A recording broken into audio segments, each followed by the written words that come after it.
strikers begin, and others revel in their completion. Cody is hell-bent on finishing his story. May the better man win. The mission statement is clear. The Raw After WrestleMania, live Monday at 8, only on USA. Now, see, that's just something I long road on 2 o'clock USA right now. But wrestling, I mean, Your average suicide rate's about 10 minutes. bottom line is this. Bottom line is this. We all know. We all know what wrestling is. Is it fake? Is it real? Is it real? Is it fake? Well, let me just say this. I know this for a fact. Because long back in the 90s,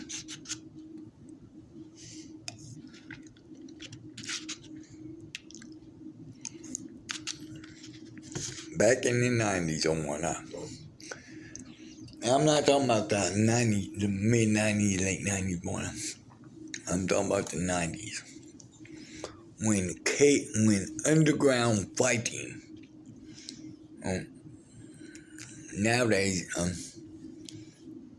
called, UCF, something like that,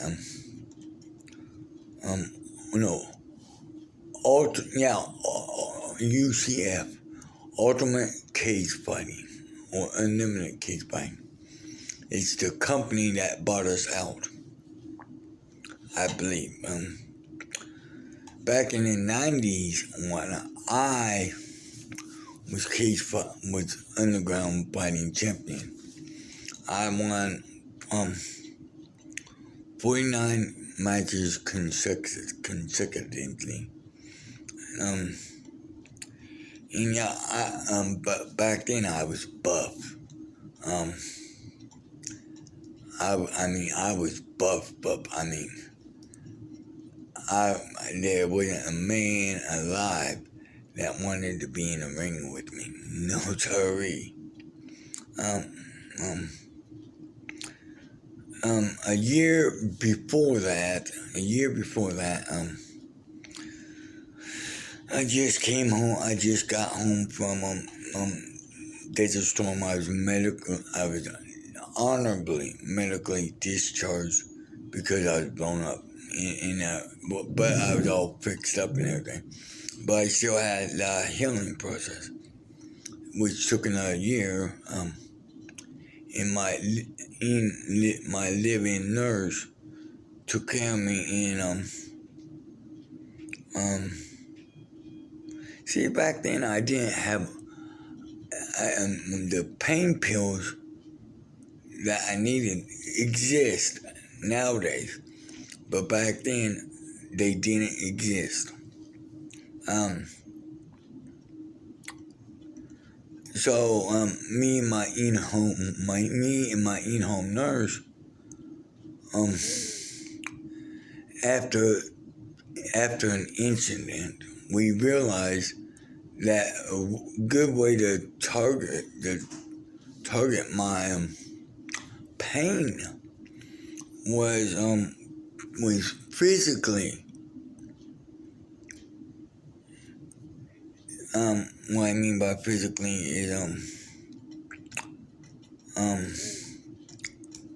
like bashing something,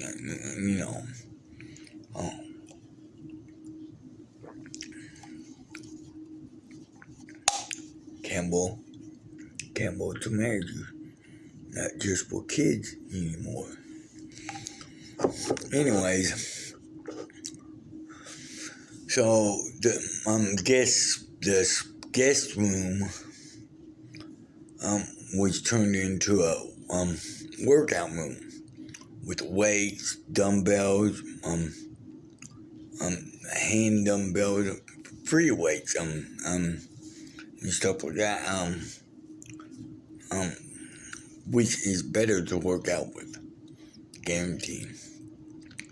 That damn Nordic track and Nordic track, that shit, no. free weights are always the best. I had a punching bag, and yeah. So anyways, that's how I dealt with my pain, and that's how I got buffed up. And I was taking they're not drugs, the all natural testosterone pills to help build up my energy and stuff like that. And so yeah, I was buffed by the time the year was over with. And then she introduced me to Chris Wood. And Chris Wood was running the Chris Wood was basically, he wasn't the president, but he was kind of like the CEO of the fighting ring. And it was underground fighting, and it was totally illegal. It was one of those things, Everybody kind of knew about it, but it was illegal. Yeah. But the money being brought in, oh my goddess, you wouldn't believe it. My first match, my living nurse, she knew Chris and Chris Wood. And she took me to the ring, which didn't really have any name, except when you walk in, the security door. Yeah, you couldn't get in,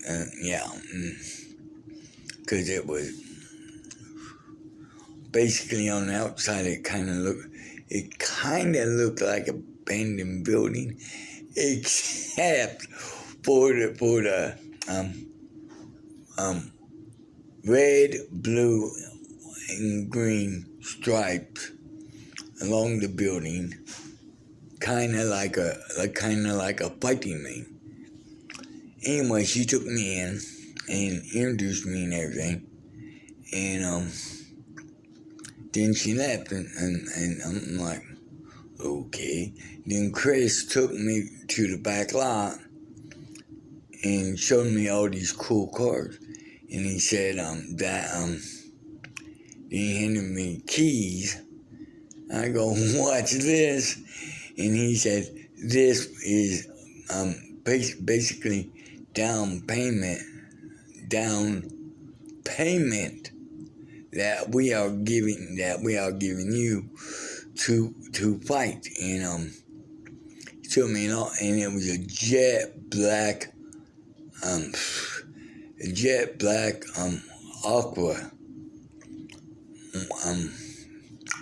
Can't remember. Yeah, it was a Mustang. But it wasn't all digital. But it was a jet black Aqua Mustang. Ooh, baby. And he said it was mine as a first down payment for fighting. And mind you now, I haven't even signed any contracts yet. But also, mind you, I was buff. I was 6'5", white as the door, in a hat. I was buff. You think you've seen me buff before, because I know you have. Before I got in here, when I got in here, there were some nurses that are working here now that were here when I first came in on the gurney, and they saw me, and they tell me that when they first saw me, they believed I was a WCW wrestler, which is fucking crazy, because WCW doesn't exist anymore. Yeah, and they were young, and those young nurses too. They thought I was a wrestler. Anyways, but that's how big I was. I came here. Of course, I lost a lot of weight because I was immobile. I was immobile. I'm just starting to get back, slowly but surely. Anyways, bottom line is, Chris saw how big I was. So I guess that's why he did what he did. So he took me to the ring. And he said, here we have the most the most excellent fighters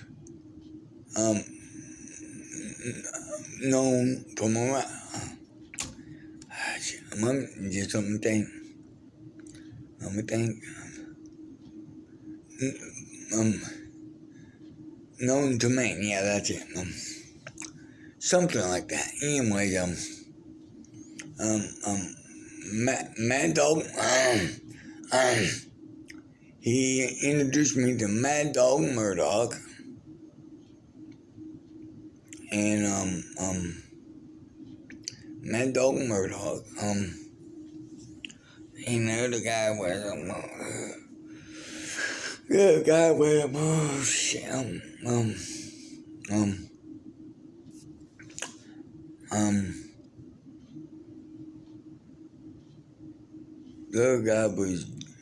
the other guy was Jazz, I think, Jaz or one or something like that.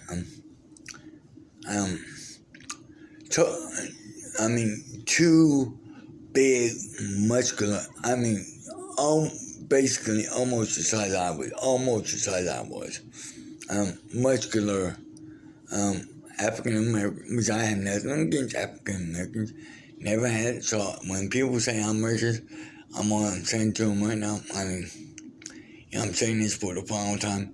It's a goddamn lie. I am not racist.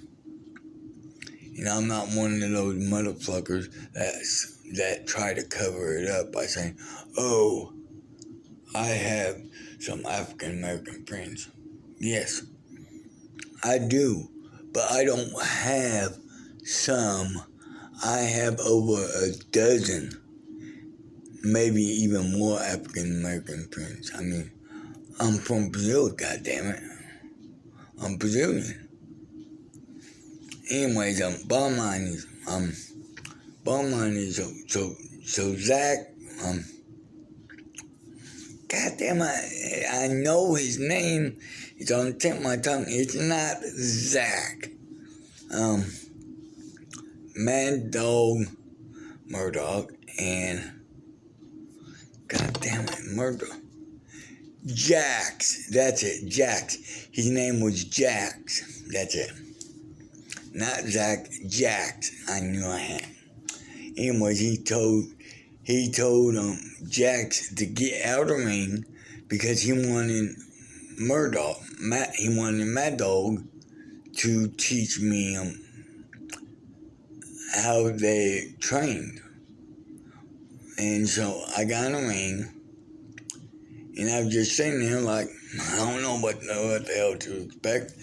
And Murdoch and Mad Dog just hit me. And oh my goddess, the pain. But I'm still standing. I'm like, what the hell? And then Mad Dog's like, come on, let's see what you got, boy.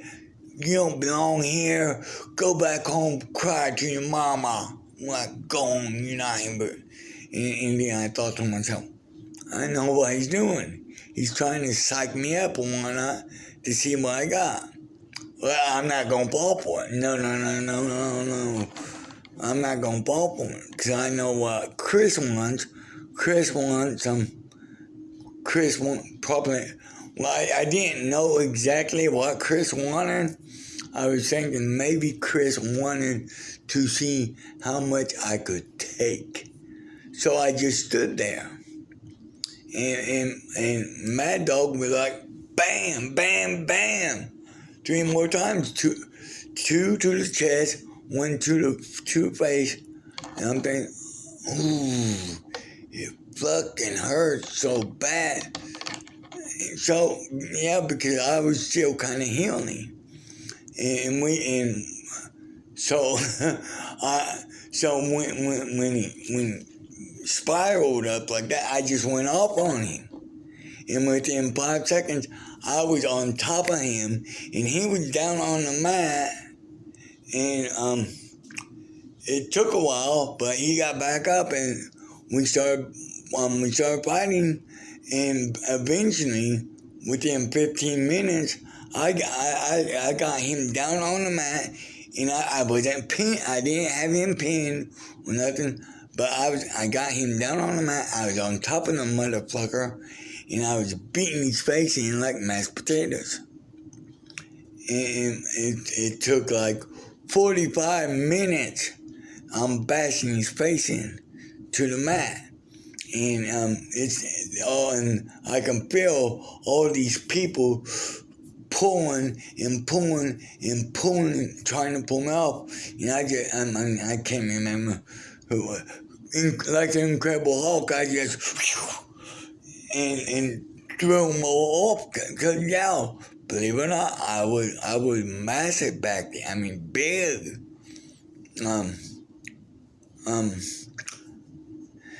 If I would have to say, give a comparison, I would say I was about 1 pound from being as big as Incredible Hulk. Now, everybody knows that the Incredible Hulk was played by Luca Fringo. He was deaf. But he was big, and I was like 100 pounds from being that big. But that's just an example on how big I was. And it was all that, well, besides testosterone pills, which was legal, by the way, and all natural. And I believe you can still buy them today at any drugstore. Yeah. Right over the counter. Anyways, so I went back to just pound until the pain in my body dissipated, and yeah, and finally I got up and I looked down and I saw, oh my God. And Chris came over and put his hand on my shoulder, said, "Condi, it's all right. All the fighters and everything all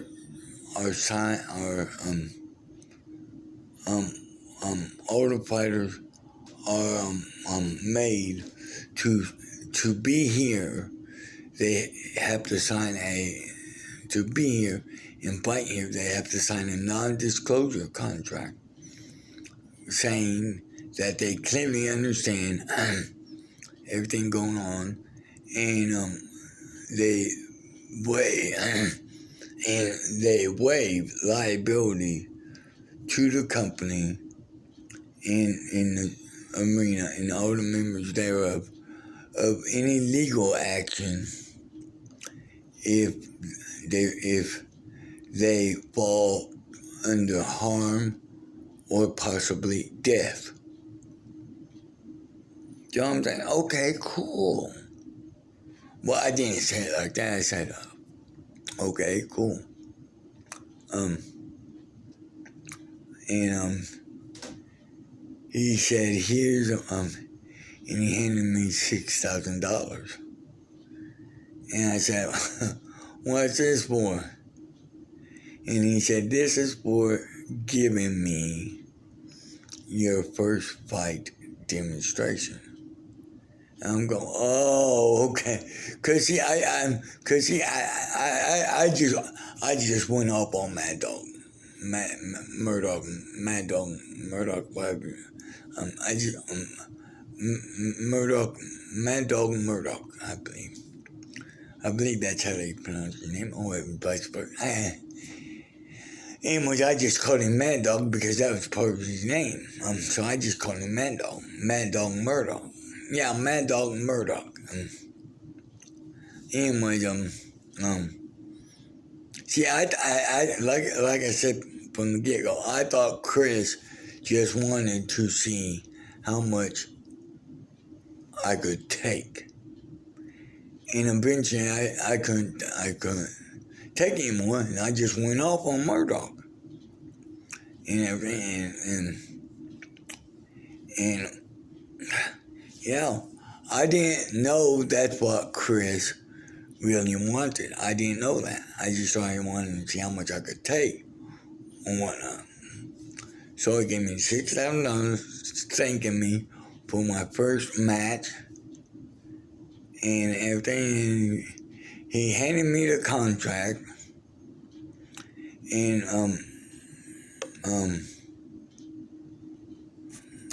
I really couldn't talk good. I really couldn't talk good. I sound like a goddamn lizard because the inside of my throat was still burned.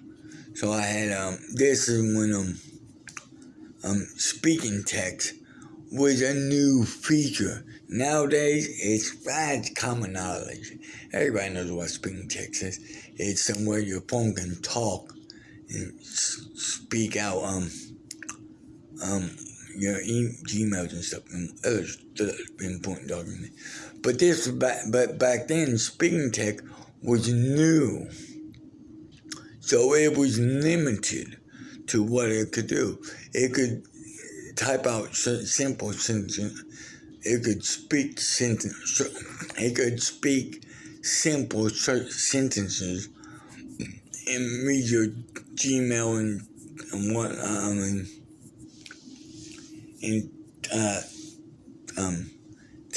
by the way, texting back then was kind of a new thing.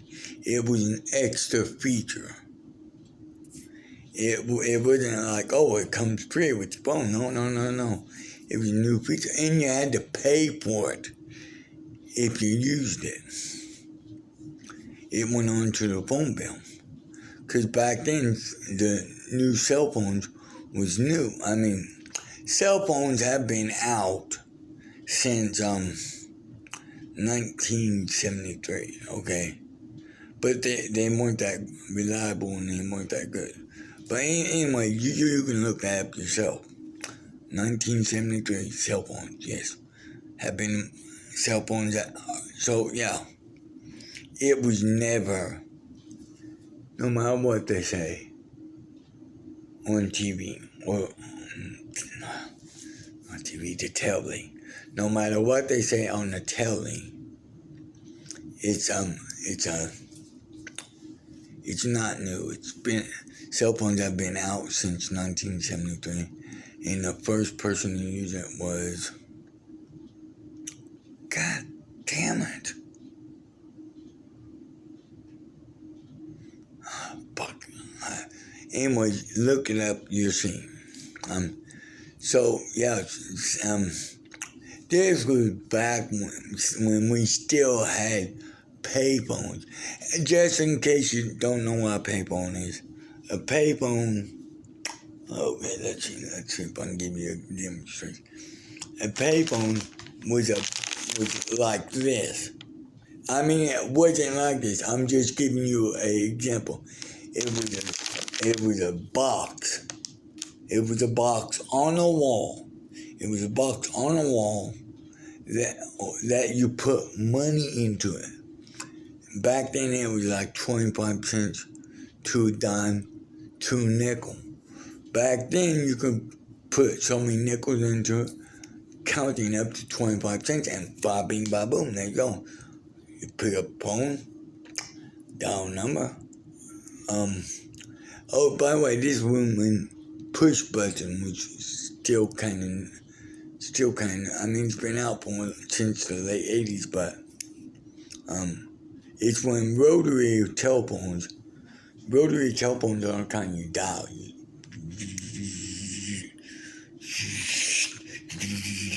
You know, that's a rotary telephone. anyways, payphone was a thick. Payphone was about this long, if not longer. But you got the idea, right? It was about this. In real life, it was about like this on the wall, and it was like, and it was the box in girth was like this, and you put money in it, and it would take dimes, nickels, or quarters, and back then it was 25 cents to just make a call, and now talk as you could talk up to an hour before you had to put another 25 cents in it to extend the conversation. You would get a warning over the phone, over the receiver. You would get a warning that says, it wouldn't cut you off right there and there, but it would tell you, if you want to talk a little bit long, it didn't say that, but it said, if you want to talk for that longer, you must add 25 cents. So now, and it was on, people with money, me, because I got a big inheritance from my great uncle. He owned several of them. He owned several. Well, not oil rig. Well, they became oil rigs.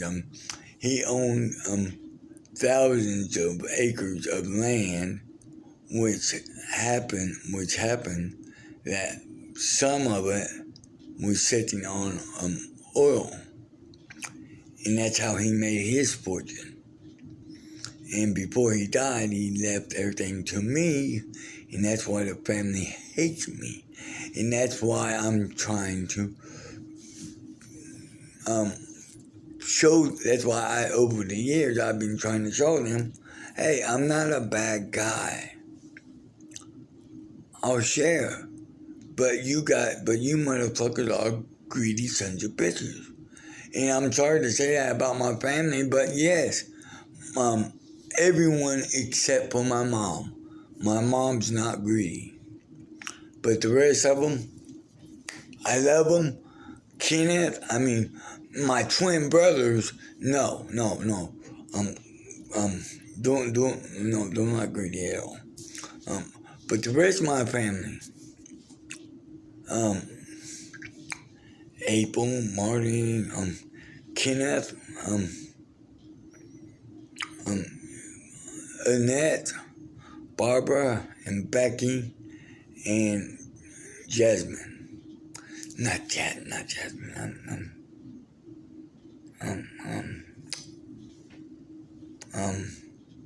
Jennifer. And the rest, and my other brothers, which aren't twins, they're just all greedy sons of bitches. I'm sorry, that's one of the reasons why I moved. Because, see, my father was the rock of the family. He held everything in place. Once he died in 07, what the hell now? Hold on just for a second.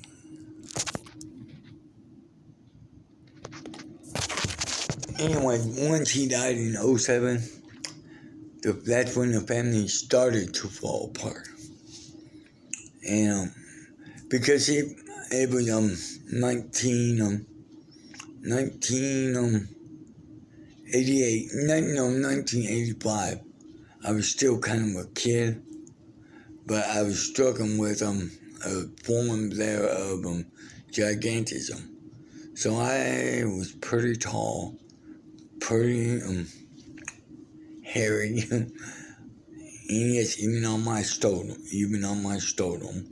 my slong, and no, I'm not gonna tell you how long it was, okay? But I was heavy everywhere. I had shot through puberty like overnight.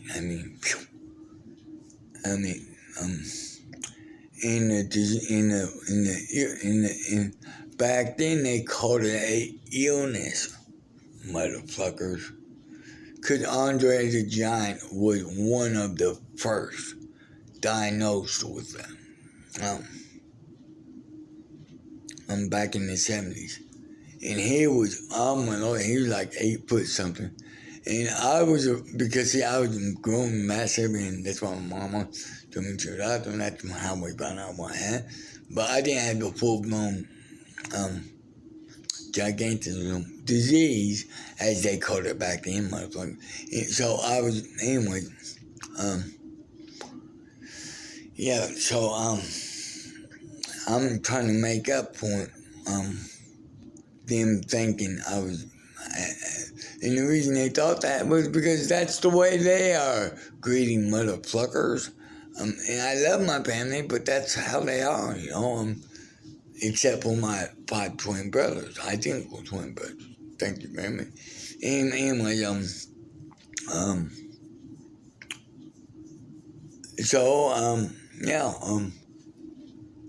and like a couple months later, or a few months later, whatnot, we got word that this company was fixing to buy us out, you know. So so I'll have to continue later on because we're now time space and time displacement.